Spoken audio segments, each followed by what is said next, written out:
तो आज हम मुरली पढ़ने से पहले 1 मिनट साइलेंस में रहते हैं और चेक करेंगे कि हम संपूर्ण रूप से नष्टोमोहा बने हैं या अभी भी ऐसी कुछ चीज है जिसमें हमारी मोह की रग अटकी हुई है।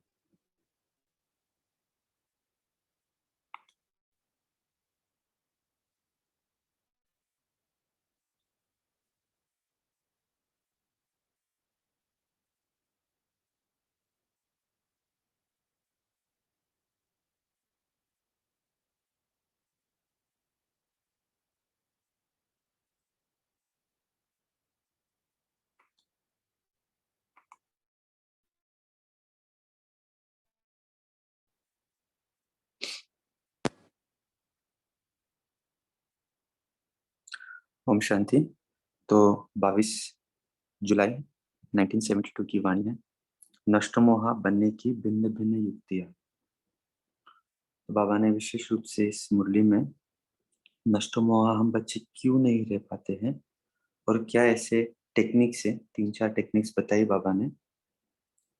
तो शुरू में बाबा ने बताया कि स्मृति स्वरूप रहना क्यों आवश्यक है और स्मृति स्वरूप रहने के लिए नष्टो मोहा ये बेसिस है। फिर बाबा ने हमें अपना वायदा याद दिलाया है कि और संग तोड़ एक संग जोड़ना, ये हमारा पहला वायदा है। अगर हम इसे निभाते हैं तो पहले जन्म में आते हैं। तो बाबा ने लगभग आधा से भी अधिक पेज इस वायदे को हमारे याद दिलाया है। फिर बाबा ने एक तुलना की है साधारण आत्मा, जो कहते हैं कि मनुष्य जो चाहे कर सकता है। हम देखते हैं कि कई सारे लौकिक में वर्कशॉप्स, कई सारे ट्रेनिंग सेशन इसी आधार पर है, हमारा ब्रेन पावर, माइंड पावर। कोई द सीक्रेट कहते हैं, कोई कुछ कहते हैं। तो बाबा ने बताया कि जब भी साधारण आत्माएं कर सकते हैं तो आप तो श्रेष्ठ आत्माएं हैं। बाबा ने 8-10 सोमान दिए हैं। हम जब मुरली पढ़ेंगे तब इस पे फोकस करेंगे। हम जब भी साधारण आत्मा ये स्लोगन कर सकते तो हम क्यों नहीं कर सकते। और उल्टा हम इसके साथ और एक एडिशन कही बाबा ने, जो ईश्वरीय बच्चे हैं वो जब चाहे और जैसे चाहे, जो चाहे वो तो कर सकता है ही, जब चाहे और जैसे चाहे, ये एडिशन बाबा ने बताया। लेकिन होता क्या है, हम सब कहते हैं बाबा चाहते तो नहीं लेकिन हो जाता है। तो बाबा बोलते श्रेष्ठ आत्मा या मास्टर सर्वशक्तिमान आत्मा है कि ये बोल नहीं होते हैं। तो इस पर भी बाबा ने पूरा एक पेज फोकस किया है मुरली पर। और फिर बाबा ने हमें कुछ प्रश्न पूछे हैं, 4 लगभग प्रश्न पूछे हैं कि जो वस्तु लौकिक में है वर्सेस अभी अलौकिक में जो हमें प्राप्ति हुई है, इसके अंदर कंपैरिजन करें। दुख अशांति का अनुभव जो हमने पिछले जन्म में किया, माना बाबा के बनने के पहले, क्या अभी भी हम वो अनुभव अनुभव करना चाहते हैं। पुरानी दुनिया के नाते क्या अब अभी भी हमें याद है, और पुरानी दुनिया के कर्म। तो ये जो 4 चीजें बाबा ने, वस्तु, अनुभव, अशांति का, नाते और कर्म, ये चीज बाबा ने हमें कंपेयर करने के लिए कहा है अगर नष्टोमोहा बनना है तो। फिर बाबा ने हमें 3 युक्ति बताई है, यहाँ पे स्क्रीन में 2 लिखी है। एक तो नॉलेज सोमान रूपी दर्पण में बार बार देखो। तो दर्पण की बाबा ने बात की है, लगभग 1 पेज इस पे बाबा ने किया है। और दूसरी बाबा ने स्मृति चेक करने बोली है कि हम गृहस्थी है, हम अमुक है तमुक है, यह साधारण स्मृति को चेंज करके 5 स्वरूपों का बाबा ने अभ्यास करने कहा है। तो इसी के साथ हम मुरली शुरू करते हैं।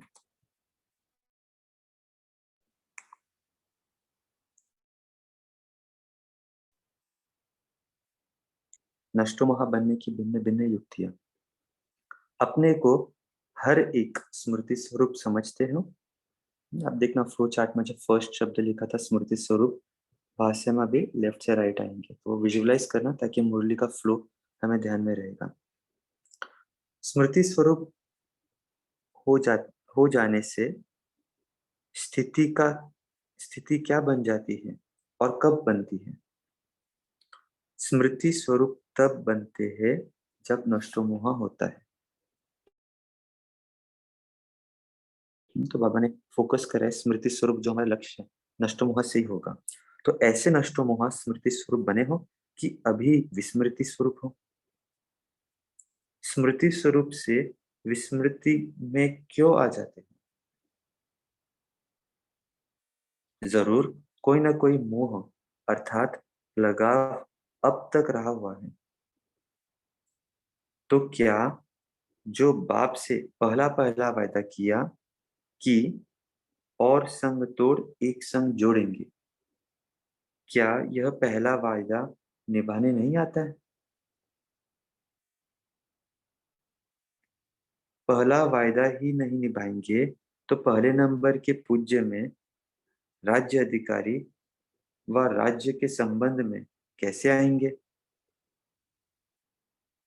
क्या सेकंड जन्म के राज्य में आना है? जो पहला वायदा नष्ट मोहा होने का निभाते हैं वही पहले जन्म के राज्य में आते हैं। नष्ट मोह का पहला वायदा क्या हुआ जो हम बाबा ने ऊपर हाईलाइट कराया, और संग तोड़ एक संग जोड़े।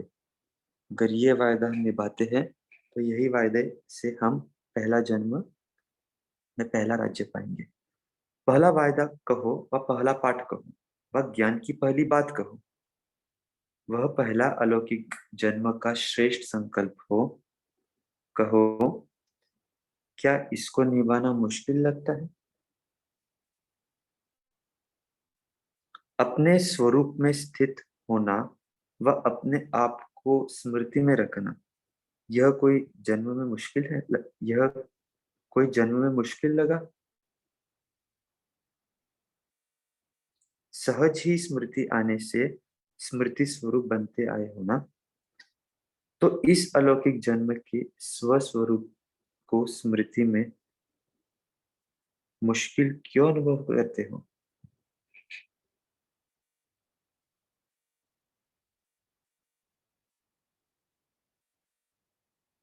जबकि साधारण मनुष्य के लिए भी कहावत है कि मनुष्य आत्मा की विशेषता ही यह है कि मनुष्य जो चाहे वह कर सकते हैं। पशुओं और मनुष्य आत्मा में मुख्य अंतर यही है ना। तो जब साधारण मनुष्य आत्मा जो चाहे सो करके दिखा रही है, तो क्या आप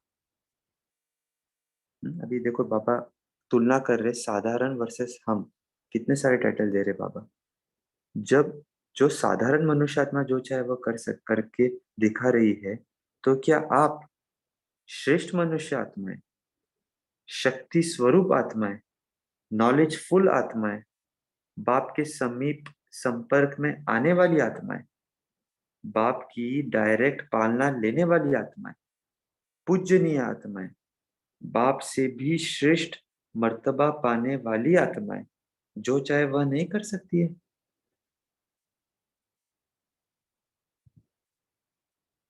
तो साधारण और श्रेष्ठ में अंतर ही क्या है रहा?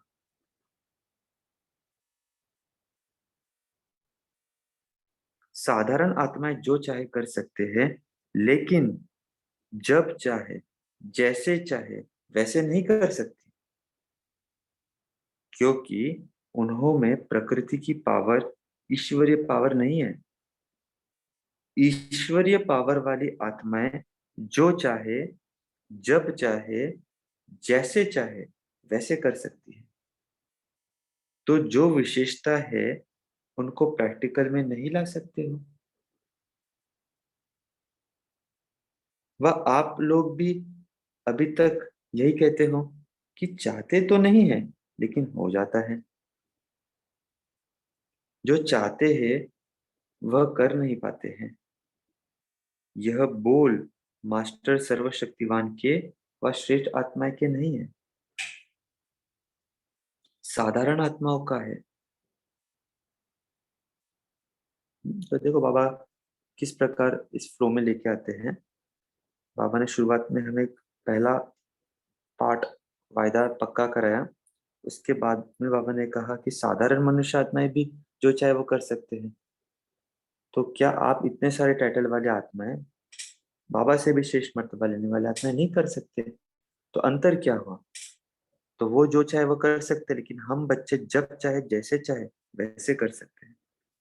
तो इस प्रकार के बोलना हो कि चाहते तो नहीं थे लेकिन हो जाता है, तो क्या अपने को साधारण आत्माएं कहला सकते हो? अपना अलौकिक जन्म, अलौकिक कर्म जो है उसको भूल जाते हो। किसी भी वस्तु से व किसी भी व्यक्ति से कोई भी व्यक्त भाव से लगाव क्यों होता है? हम्म? तो बाबा भी वो चार कारण जो हमने देखे थे तुलना करने के लिए वो बता रहे हैं। पहला, क्या जो भी वस्तु देखते हो उन वस्तु की तुलना में जो अलौकिक जन्म की प्राप्ति है वह और यह वस्तुएं, उन्होंने रात दिन का अंतर नहीं अनुभव हुआ है यार?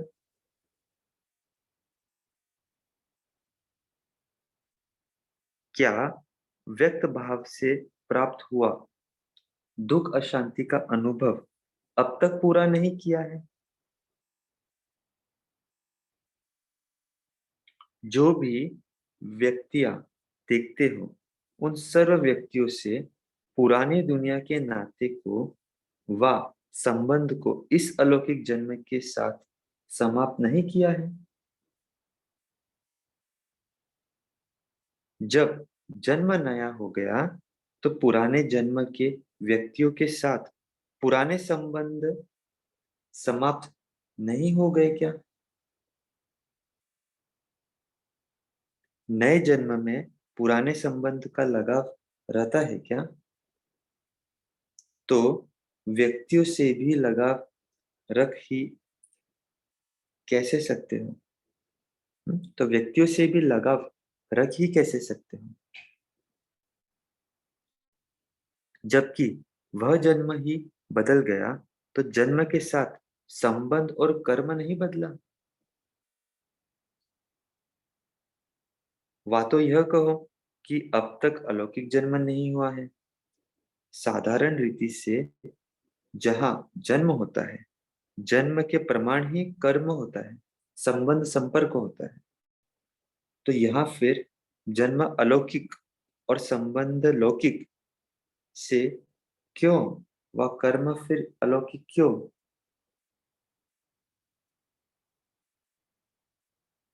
तो एक बार आपस रिवाइज करते हैं।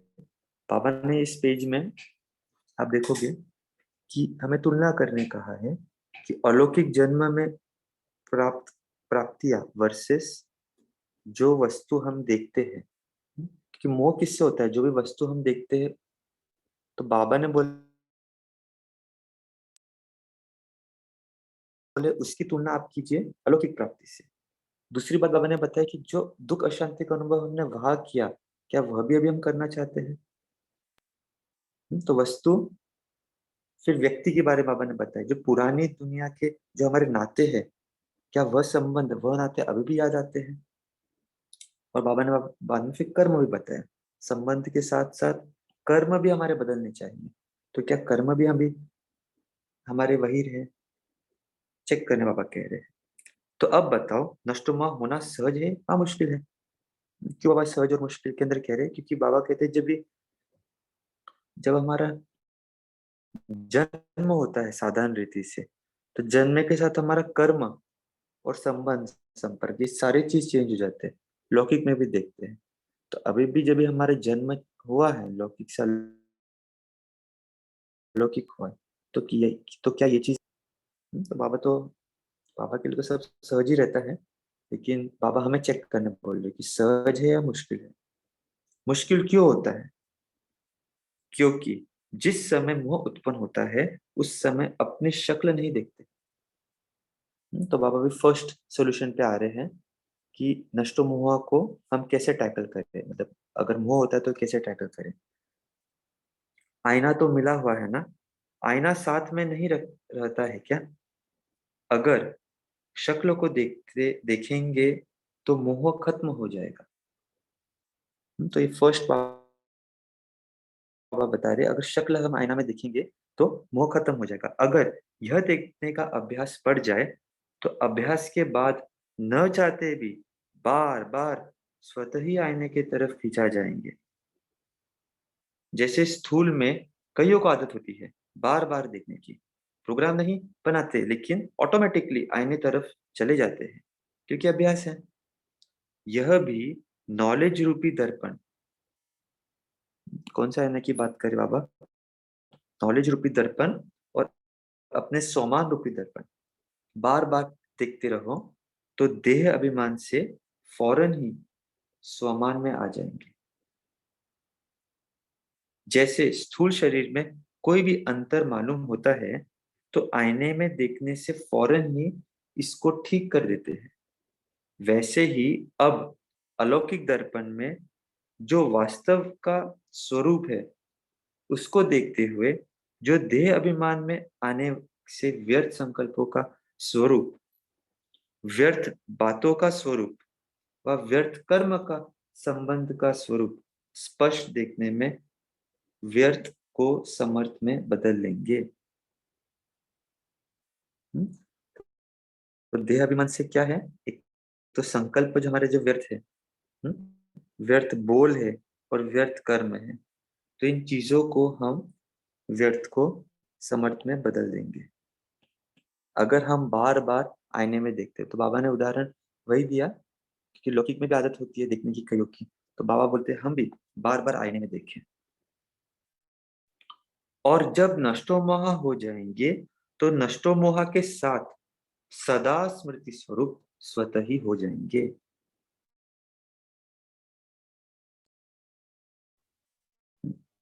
अगर आप याद करोगे तो ये जो सदा स्मृति स्वरूप बाबा ने कहा है, मुरली की एकदम स्टार्टिंग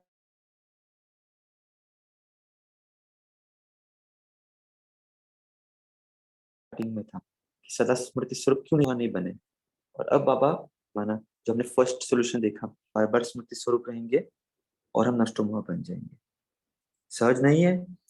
जब सर्व प्राप्ति एक द्वारा होती है तो उसमें तृप्त आत्माएं नहीं होती है क्या? कोई अप्राप्त वस्तु हो जाती है तब तो तृप्त नहीं होते हैं, तो क्या सर्व प्राप्ति का अनुभव नहीं होता है? अभी तृप्त आत्मा नहीं बने हैं। जो बात दे सकते हैं क्या वह यह विनाशी आत्मा इतने जन्म में दे सकी है? तो बाबा ने देखो शुरू में हमने चार चीजें तुलना के लिए देखी थी, तो वो चीजें बाबा भी एक्सप्लोर कर रहे हैं कि अगर हम अपने आप को तृप्त आत्मा समझते हैं तो क्या सर्व प्राप्ति का अनुभव नहीं हो पा रहा है हमें? दूसरी बात बाबा ने बताई है, वो जो हमने फर्स्ट देखा था ना, वस्तु से रिलेटेड बाबा ने प्राप्ति की बात कही है। अभी दूसरी बाबा ने हम देखो यहाँ पे अगर हमने चार चीजें देखी थी, बाबा बहुत स्मार्टली सब चीजों को कनेक्ट कर रहा है। तो पहले हमने ये बात देखी थी पुराने वस्तु से रिलेटेड, दूसरे बाबा ने बताई थी संबंध संपर्क, पुराने जो नाते हैं उसे चेक करने का आता है। तो उसी के रिस्पॉन्स में बाबा कह रहे हैं नीचे कि जो बाप दे सकते हैं क्या वह यह विनाशी आत्मा इतने जन्मों में भी अनेक आत्माएं वह चीज वह प्राप्ति नहीं करा सकी है और बाप द्वारा एक ही जन्म में प्राप्त होती है, तो बताओ बुद्धि कहाँ जानी चाहिए? भटकाने वाले भटकाने वालों में, रूहानी वालों में, ठुकराने वालों में और ठिकाना देने वाले में, सॉरी रुलाने वाले। तो भटकाने वाले, रुलाने वाले, ठुकराने वाले या ठिकाने देने वाले में। जैसे आप और आत्माओं से बहुत प्रश्न करते हो ना, तो बाप का भी आप आत्माओं से यही एक प्रश्न है। इस एक प्रश्न का ही उत्तर अब तक दे नहीं पाए हो। जिन्होंने इस प्रश्न का उत्तर दिया है वह सदा के लिए प्रसन्न रहते हैं। जिन्होंने उत्तर नहीं दिया है वह बार बार उतरती कला में उतरते ही रहते हैं। कौन से प्रश्न की बात बाबा कर रहे हैं कि बार बार हमारा बुद्धि भार क्यों जाता है? बाबा हमें मिल गया है तो बाबा के पास बाबा याद क्यों नहीं आता है? ठिकाना देने वाला याद आना चाहिए, भटकाने रुलाने और ठुकराने वाले नहीं याद आने चाहिए। यही बाबा का प्रश्न है। अगर इसका उत्तर हम दे देते हैं या फिर बाबा हमें याद रहता है, तो सदा के लिए संपन्न रहते हैं, अदरवाइज बार बार उतरती कला में आते हैं। अभी बाबा दूसरी युक्ति पे आते हैं। नष्टो मोहा बनने के लिए अपनी स्मृति स्वरूप को चेंज करना पड़ेगा। मोह तब जाता है जब यह स्मृति रहती है कि हम गृहस्थी है, हमारा घर, हमारा संबंध है, तब मोह हो जाता है।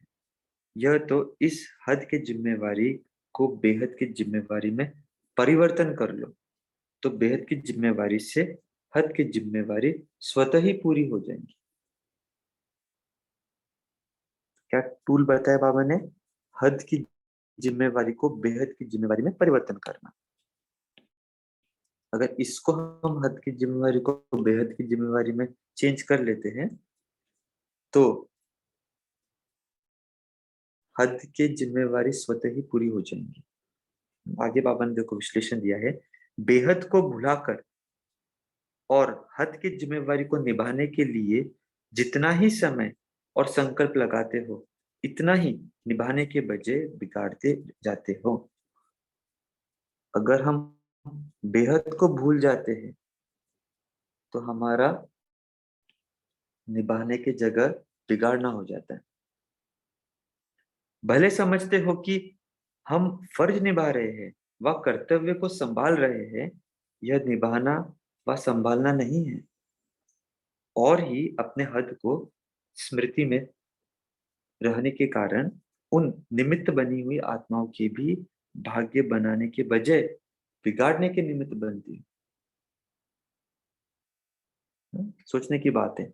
हम कई चीज इस लौकिक में करते हैं ये सोच के कि भाई जिम्मेवारी निभा रहे हैं, तो कर्तव्य तो करना पड़ेगा, बाबा ने बोला बैलेंस रखने। लेकिन अगर हम बेहद को भूलकर अगर हद के अंदर फंस जाते हैं, तो हम निभा रहे नहीं है, बिगाड़ रहे हैं। तो ऊपर बाबा ने निभाने को बिगाड़ने को कहा, हम संभाल नहीं रहे हैं। और तीसरा बाबा ने वापस कहा कि उन आत्माओं का भाग्य बनाने के बजाय बिगाड़ने के निमित्त बन जाते हैं, जो फिर वह आत्माएं भी आपके अलौकिक चलन को न देखते हुए अलौकिक बात के साथ संबंध जोड़ने से वंचित रह जाती है। तो फर्ज के बजाय और ही अपने आप में भी मर्ज लगा देते हैं। यह मोह का मर्ज है, और वही मर्ज अनेक आत्माओं में भी स्वतः ही लगा जाता है। तो इसको फर्ज समझ रही हो, सॉरी, तो जिसको फर्ज समझ रही हो, वह फर्ज बदल करके मर्ज का रूप हो जाता है। इसलिए सदा अपने इस स्मृति को परिवर्तन करने का पुरुषार्थ करो। कौन सी स्मृति? कि मैं गृहस्थी हूँ, मेरा घर, मेरा अमुक, मेरा अमुक। इस स्मृति को बदलना है। कि अगर ये स्मृति रहेगी तो हम जो समझते हैं वो जरूरी है, वो एक्चुअली बिगड़ जाता है। फिर क्या स्मृति रखना है? आगे बाबा बताएंगे। मैं गृहस्थी हूँ, फलाने बंधन वाली हूँ, व मैं फलाने जिम्मेवारी हूँ, उसके बजाय अपने मुख्य 5 स्वरूप में लाओ। अभी देखो ये 5 स्वरूप वो वाले नहीं, 5 स्वरूप है। मैं आत्मा, मैं देवता, मैं फरिश्ता, मैं पूज्य, मैं ब्राह्मण। वो तो है ये 5 स्वरूप। आज आपने दूसरे 5 स्वरूप की बात की है। जैसे 5 मुखी ब्रह्मा दिखाते हैं ना, 3 मुख भी दिखाते हैं, 5 मुख भी दिखाते हैं। तो आप ब्राह्मणों को भी 5 मुख्य स्वरूप स्मृति में रहे, तो मर्ज निकल विश्व के कल्याणकारी के फर्ज में चले जाएंगे। वह स्वरूप कौन से हैं? जिस स्मृति स्वरूप में रहने से यह सभी रूप भूल जावे। स्मृति में रहने के 5 स्वरूप बताओ। तो वह है 3 रूप बताते हैं, वैसे आपके 5 रूप हैं। तो ये बाबा ने 5 स्मृति स्वरूप आज हमें अंडरलाइन कराया है। एक तो मैं बच्चा हूँ, दूसरा गॉडली स्टूडेंट हो, तीसरा रूहानी यात्री हो, चौथा योद्धा हो, और पांचवा खुदाई खिदमत का। बहुत लॉजिकल क्रम बाबा ने बताया है जो हम दिन भर याद रख सकते हैं। यह 5 स्वरूप स्मृति में रहे। सवेरे उठने से बाप के साथ रूह रिहा करते हो ना, बच्चे रूप से बाप के साथ मिलन बनाते हो ना, तो सवेरे उठने से ही अपना यह स्वरूप याद रखो कि मैं बच्चा हूं। तो फिर गृहस्थी कहाँ से आएंगी? और आत्मा बाप से मिलन मनावे, तो मिलन से सर्व प्राप्ति का अनुभव हो जाए। तो फिर बुद्धि यहाँ वहां क्यों भटकेंगी, क्यों जाएंगी? इससे सिद्ध है कि अमृत वेले की इस पहले स्वरूप की स्मृति की ही कमजोरी है। अगर अमृत वेले हमारी बुद्धि यहाँ वहां जा रही है, तो उससे उसका सिद्ध क्या हो रहा है कि हमारा ये पहला स्वरूप की विस्मृति है। पहला स्वरूप कौन सा है? कि मैं बच्चा हूं। इसलिए अपने गिरती कला के रूप स्मृति में आते हैं।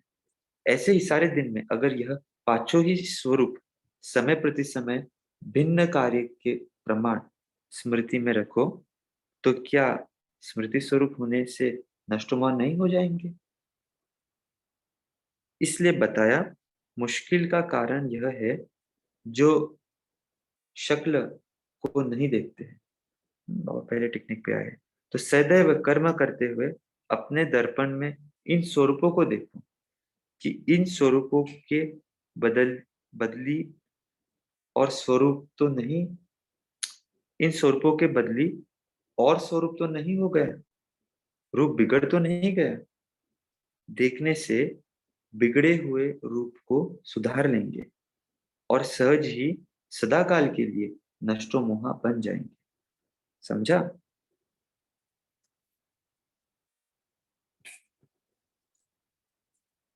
अभी यह तो नहीं कहेंगे कि नष्टो मोहा कैसे बने। नहीं, नष्टो मोहा ऐसे बने। कैसे शब्द को ऐसे शब्द में बदल दो। जैसे यह स्मृति में लाते हो कि हम ही ऐसे थे, अब फिर से ऐसे बन रहे हैं, तो कैसे शब्द को ऐसे में बदल लेना है।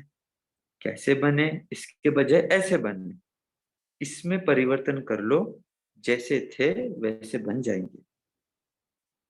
कैसे शब्द खत्म हो जाए हो, ऐसे बन ही जाएंगे।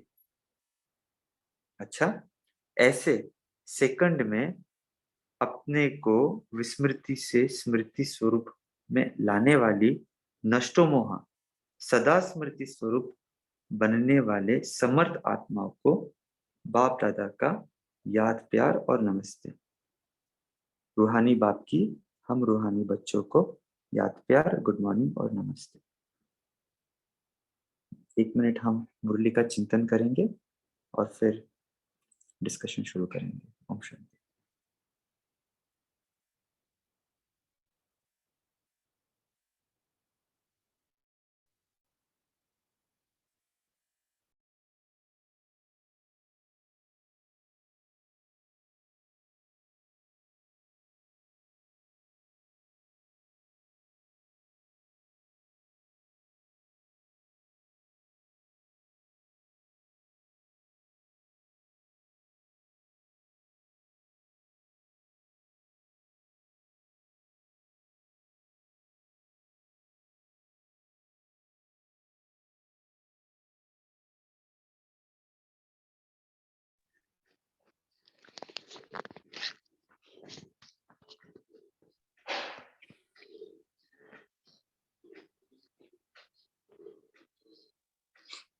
ओम शांति।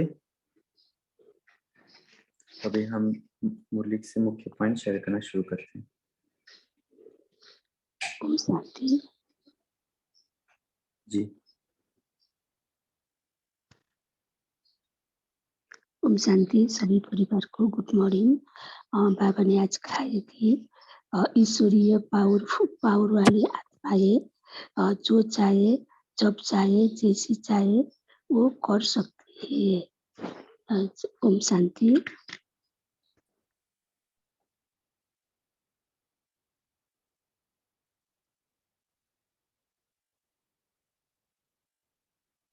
सुचित्रा बहन जी।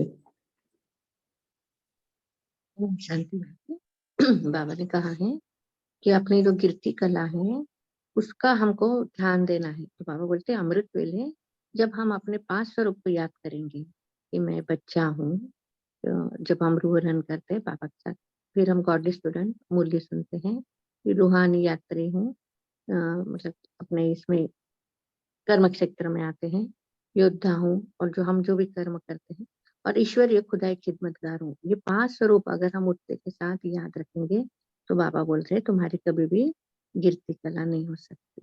ओम शांति।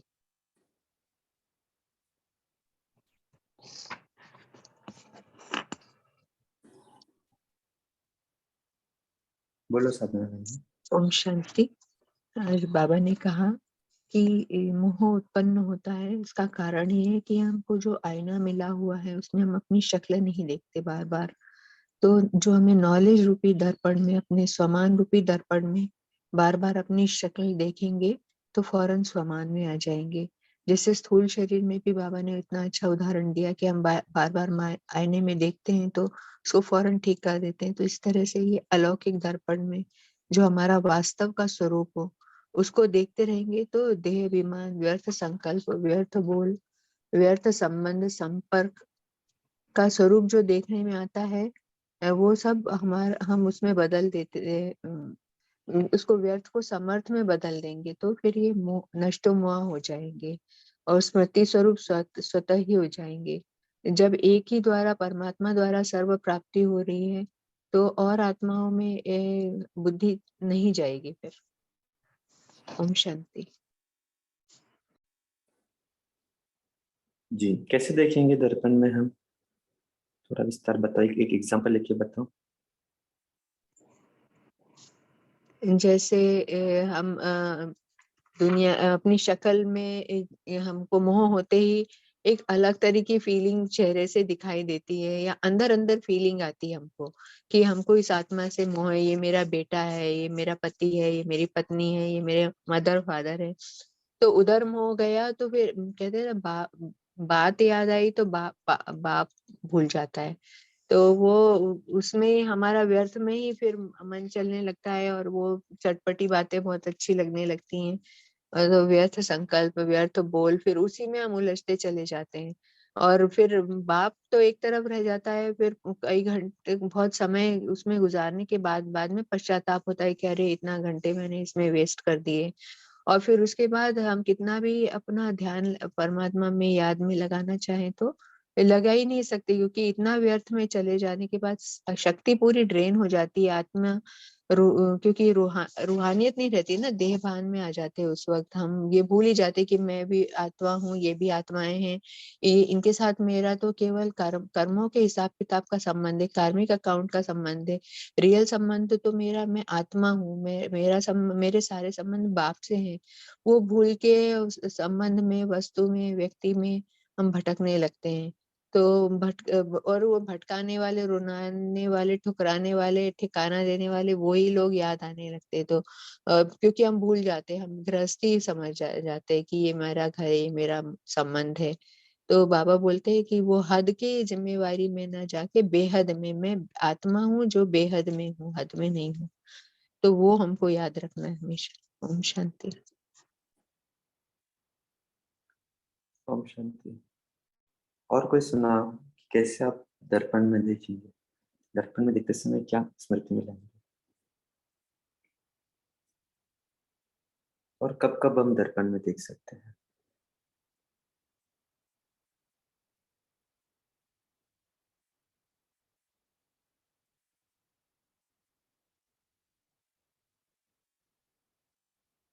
बोलो कविता बहन जी। ओम शांति भाई जी। जैसे ये जो दर्पण की बात बाबा ने कही, तो ये हम कब देख सकते हैं? जब विशेष हम लौकिक में व्यवहार में आते हैं ना, तब ये चेक करते रहना है। क्योंकि जब लौकिक में जाते हैं तो बहुत इजीली हम उस तरफ ढल जाते हैं, लाइक फ्लो में चले जाते हैं।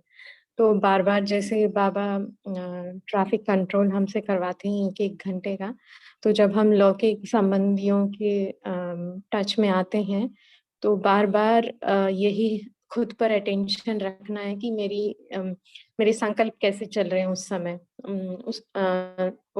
व्यक्ति को देख के या उस वातावरण में, उस वायुमंडल में मेरा रिएक्शन क्या है, मैं कैसे बात कर रही हूँ।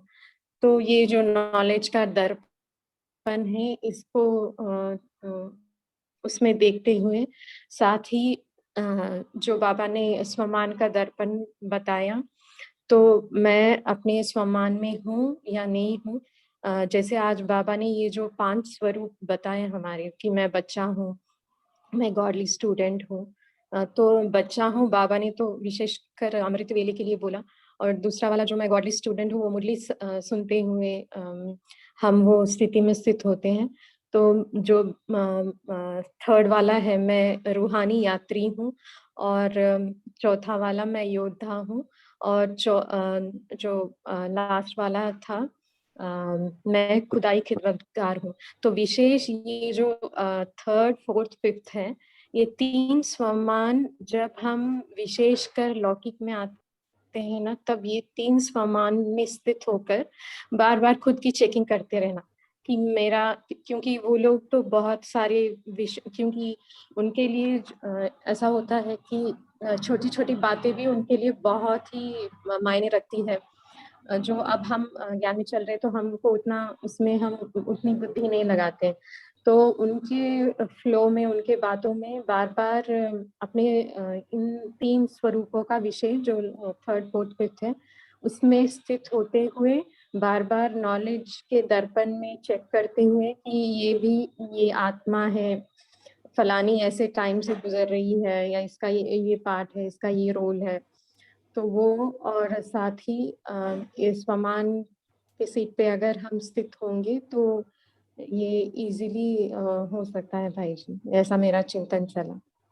ओम शांति। भारती बहन जी। ओम शांति। बाबा कहते हैं कि साधारण रीति से जहाँ जन्म होता है, जन्म के प्रमाण ही कर्म होता है, संबंध संपर्क होता है। तो यहाँ फिर जन्म अलौकिक और संबंध लौकिक से क्यों व फिर लौकिक क्यों? तो अब बताओ, नष्ट में होना सहज है या मुश्किल है? तो मुश्किल क्यों होता है? क्योंकि जिस समय मोह उत्पन्न होता है उस समय अपनी शक्ल नहीं देखती हो क्या?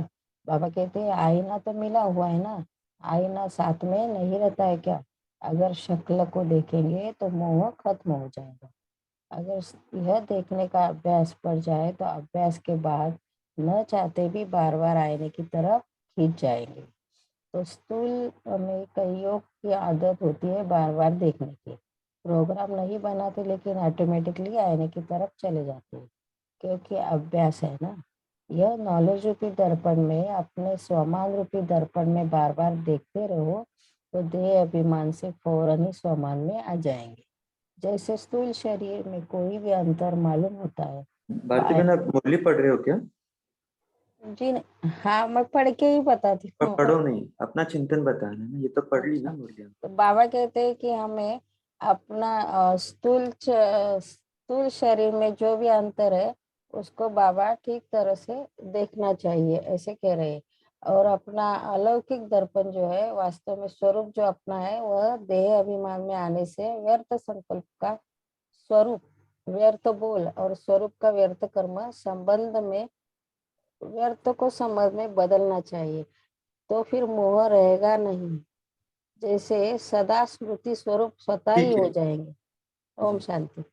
अपना खुद का चिंतन सुनना है। चलो एक पॉइंट, अभी समय कम है, एक पॉइंट मैं ऐड करता हूँ। हाँ सोनिया बहन जी, आप बताइए। हाँ जी, बाबा ने हमें ज्ञान दिया है कि कहाँ ये आत्माएं हैं, कहाँ हम कंट्रास्ट देख सकते हैं नॉलेज में। बाबा ने हमें स्वयं का ज्ञान दिया, अपना दिया कि सृष्टि के आदि मध्य अंत का ड्रामा चल रहा है, उसका ज्ञान दिया। तो हम कंट्रास्ट देख सकते हैं कि कहाँ ये आत्माएं इस जन्म में मेरे रिश्तेदार हैं, मेरे संबंध संपर्क में है, अगले जन्म में कहाँ होंगे हमें नहीं पता। और बाबा जो है हमारे सर्व जन्मों का संबंधी, माना बाबा सदा ही मेरे साथ है, वो सदा मेरा साथ निभाने वाला है। कहाँ ये रुलाने वाले टुकराने वाले हैं, और बाबा ठिकाना देने वाला है, ये दुख देने वाले हैं, और बाबा हमें कितना ऊंचा उठा रहा है, सम्मान दे रहा है। तो ये नॉलेज के दर्पण में हम देख सकते हैं और कितने ऊंचे सम्मान दिए बाबा ने। तो हम इस तरह से कंट्रास्ट देख सकते, मतलब इस तरह से हम अपनी बुद्धि को वहां बाबा की तरफ ले जा सकते हैं, तो नष्टो मोह हो सकते हैं बाबा की स्मृति से, उसके ज्ञान की स्मृति से। शुक्रिया। हाँ जी। जी भाई जी, यही बताऊंगी जो बाबा ने आज दर्पण हमें दिखाया, तो उस दर्पण में जो हमने स्मृति स्वरूप हो करके अपने स्वरूप को देखना है। तो यहाँ पर बाबा ने 2 कॉन्ट्रैक्ट बताए, एक सांसारिक रिश्ते जो हमारे इस देह से उत्पन्न हुए हैं। तो इस देह जब हमारा जन्म होता है तो उत्पन्न, जब ये देह से रिश्ते उत्पन्न हो करके देह के साथ ही खत्म हो गए, क्योंकि हमारा नया जन्म हो चुका है। तो स्मृति यहाँ पर हमें ये बाबा ने बताया कि स्मृति स्वरूप हो करके, शुरू में ही जो बाबा ने शुरू का ही क्वेश्चन किया है कि अपने को स्मृति स्वरूप समझते हो। तो ऐसी स्थिति जब हमारी बनती है तो वहां पर मुझ आत्मा का जब परमात्मा के साथ रूहानी रिश्ता हो जाता है, जो आज भी था, कल भी रहेगा और आगे भी रहेगा।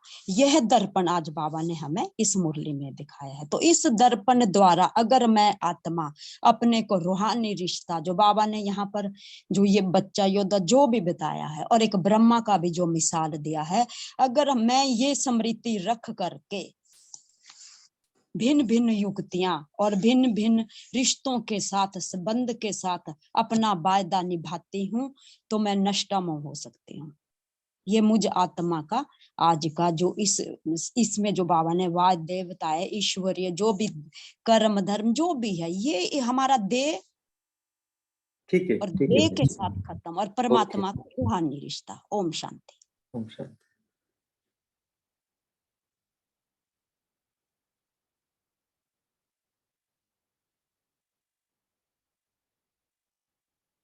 बोल करेंगे सभी।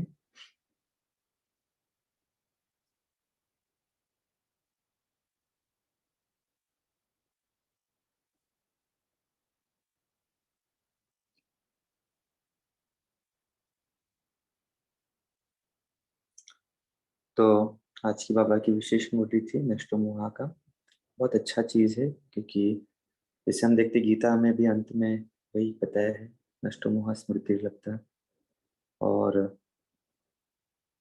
स्मृति स्वरूप नहीं रहती है, उसका मेन कारण बाबा ने यही बताया है कि नष्टो मोहा नहीं बने हैं। क्योंकि और चीजें याद आएंगी तो नेचुरल सी बात है कि बाबा कैसे याद आएंगे। तो आज हम एक अभ्यास करेंगे, बहुत सिंपल अभ्यास है। जब भी हम दर्पण के सामने जाते हैं, क्योंकि दर्पण के सामने तो हम में से अभ्यास होगा ही कईयों को जाने के लिए, स्नान करने के पूर्व, स्नान करने के बाद, बीच बीच में। या अगर दर्पण के सामने इतना नहीं भी जाते हैं तो ऐसा कोई टूल यूज करें कि जिससे हम कोई ट्रिगर हो सके कि हम ये अपने आप को चेक करें कि पिछले घंटे या पिछले जितना भी समय हमने बिताया, पिछले चेकिंग से लेके इस चेकिंग तक हमारी स्थिति कैसी रही। और विशेष रूप से 5 स्वरूप को दर्पण के सामने जरूर याद रखें। तो 1 सेकंड में हम अनुभव करें कि हम दर्पण के सामने खड़े हैं।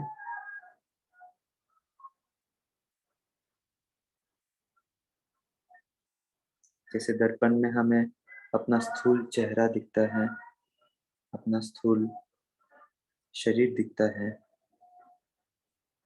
और हम अपने शरीर को संवार रहे हैं।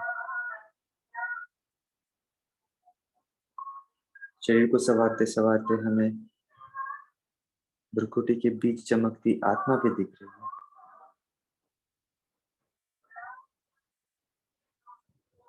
और अब इस आत्मा को भी हम श्रृंगार रहे हैं। तो पहला स्मृति है कि मैं बच्चा हूँ। बच्चे को कोई फिक्र नहीं होती है, क्योंकि सारा माता पिता घर का कारोबार करने वाले होते हैं। उसी प्रकार मुझे भी कोई फिक्र नहीं है, मेरी गृहस्थी, मेरा घर, मेरी जिम्मेवारी नहीं। मैं तो बच्चा हूँ, मेरा पिता, मेरा बाप सब देखने वाला है।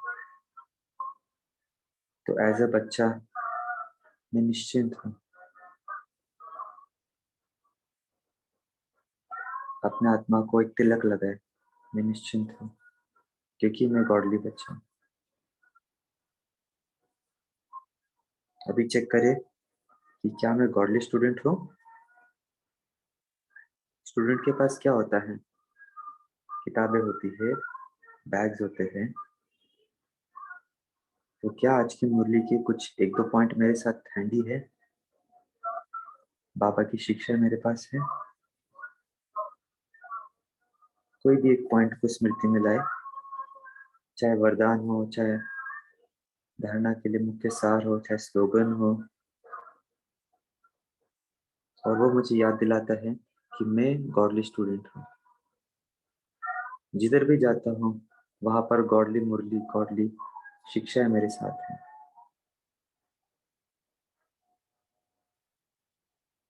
तीसरी स्मृति लाए कि मैं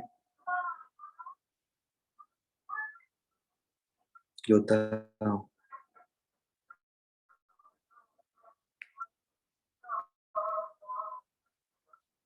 रूहानी यात्री हूँ। जहाँ कहीं भी जाऊंगा रूहानियत की खुशबू फैलाता रहूंगा।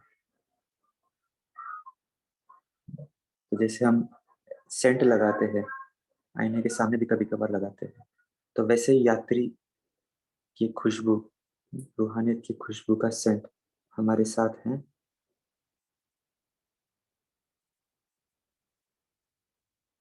और वही इत्र हमें सब जगह बिखेरना है। और मान लीजिए कोई नेगेटिव चीज आ जाती है तो मेरे पास अस्त्र शस्त्र भी है क्योंकि मैं योद्धा भी हूँ। जैसे ही कोई नेगेटिविटी, जैसे ही कोई व्यर्थ आता है तो इस अस्त्र शस्त्र से लेस योद्धा, उसके ऊपर मैं तुरंत वार कर सकता हूँ। और फाइनली मेरा ऑक्यूपेशन है ही ईश्वरीय सेवा करना। जिनसे भी मिलता हूँ उन्हें स्नेह से मिलना, उन्हें ईश्वरीय ज्ञान सुनाना, बाबा की कई बातें उन्हें बताना, यही तो मेरा कर्तव्य है। तो आईना के सामने यह पांचों चीजों का श्रृंगार कर, पांचों स्मृतियों को ध्यान रखते हुए अब मैं आईना से बाहर जाता हूँ, दूर होता हूँ और आ जाता हूँ अपने कर्म क्षेत्र पर कर्म करने। ओम शांति। Thank you everyone, good day. शुक्रिया बाबा, शुक्रिया भाई साहब। ओम शांति। Have a good day to all. Thank you so much भाई जी। ओम शांति भाई। शांति, गुड डे एवरीवन। ओम शांति भाई। ओम शांति। ओम शांति। गुड मॉर्निंग श्री बाबा। शांति, गुड मॉर्निंग बाबा, गुड मॉर्निंग भाई। ओम शांति। शांति भाई, ओम शांति।